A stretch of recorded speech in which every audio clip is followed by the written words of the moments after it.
Spinning on an axle, waiting for you to go. You're the only one I want by my side when I fall asleep. Tell me what I'm waiting for. Hi guys, welcome back to my channel. Welcome back. Today's topic is going to be about 4 ways to prep for a hospital birth if you are a low-risk mom. Before we get started, my name is Keisha. I am a birth and postpartum doula, childbirth educator, and mentor. If you guys are ever interested in my mentorship program, click the link in my bio to set up your 15-minute Zoom call so we can just, have a conversation, do a little bit of discovery, see where you are as a doula or where you want to go, and we can go from there. So that is pretty much about my mentorship. So let's get started into the video. 4 ways to prep for a hospital birth as a low-risk mom. Key is low risk. So these are just low risk. Next week, I'll do high risk. So if you're a low-risk mom, have no medical conditions, you're pretty healthy throughout your pregnancy, this video is for you. So first things first, to prep for a hospital birth, obviously making sure that you hire a doula so that you can get your birth plan together and, have all the education and the knowledge you need to get ready for your birth, and especially prepping you for walking into that hospital as well, and knowing what's going to go down as far as their procedures and all those good things. But that is number 1 to prepping for a birth. Okay? Don't sleep on it. I will stress that more than I can ever stress it. Hire a doula. Hire a doula, okay? Hire a doula. All right. Number 2, instead of getting an IV put in, you would get something called a hep lock. A hep lock is basically them, putting the IV in you, and they close it up and they just don't connect you to any tubes. It's just there just in case an emergency. Of course, you always have an option if you don't want to get even an IV or a hep lock as well. It's always up to you. But it keeps it in there just in case you need to be connected to Pitocin after you have the baby, if you're postpartum hemorrhaging or anything of that matter. So a hep lock is 100% an option.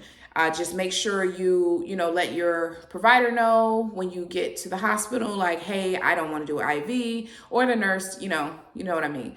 But you let them know, hey, I don't want to do an IV. I would like to do a hep lock. And obviously, as a low-risk mom, they'll be like, oh, okay, that's totally fine.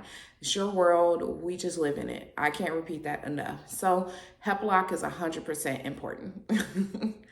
And number 3 is making sure you ask for a wireless monitor. Now, not all hospitals have a wireless monitor. I'm starting to realize that. And if you're in a different state that doesn't offer them, in my state, in Orlando, we have, most of our hospitals offer it, but I realized one of the main hospitals here actually told me recently they're running low, which is, I don't know, I feel like you guys have enough money, you can buy a wireless monitor. But hey, that's just my opinion. But a wireless monitor. So it allows you to be able to move around. It allows you to be able to walk around and do the things that you need to do and not be confined to that bed.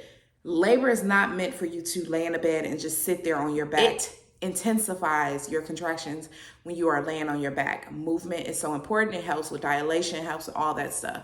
Get up, move around, go for a walk, get on the ball, do some squats, hug your partner, kiss your partner, slow dance with your partner, whatever the case may be, but move around, move your pelvis. I've actually heard of people that move their hips and literally have danced their way through their entire labor, and their labors were pretty quick because of it. So please listen to me. If you watched my previous video where I was talking about pelvic floor therapy, all of this ties into it. So that is number 3 to prepping for a hospital birth as a low-risk mom.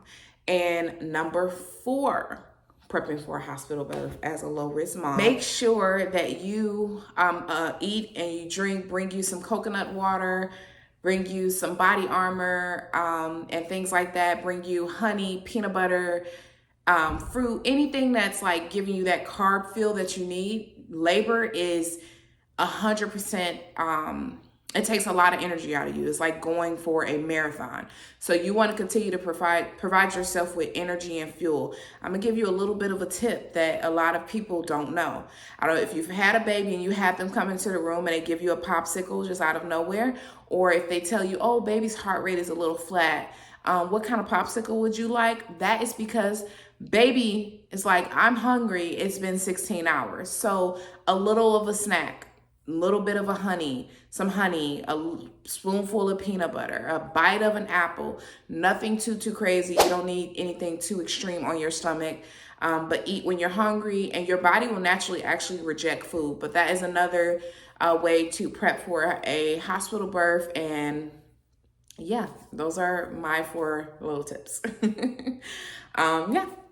If you guys have any questions or anything, make sure to interact with this post. Make sure to like, make sure to comment, make sure to subscribe, turn on your post notifications. I have a goal. I am trying to get to 1,000 subscribers so that I can get monetized. Yeah. So thank you guys so much for watching. And our next video will be about what to expect in a hospital, high-risk mom, just to kind of give you a little bit of things that you can prepare your body or your mind for, rather. Bye, guys. Have a great day.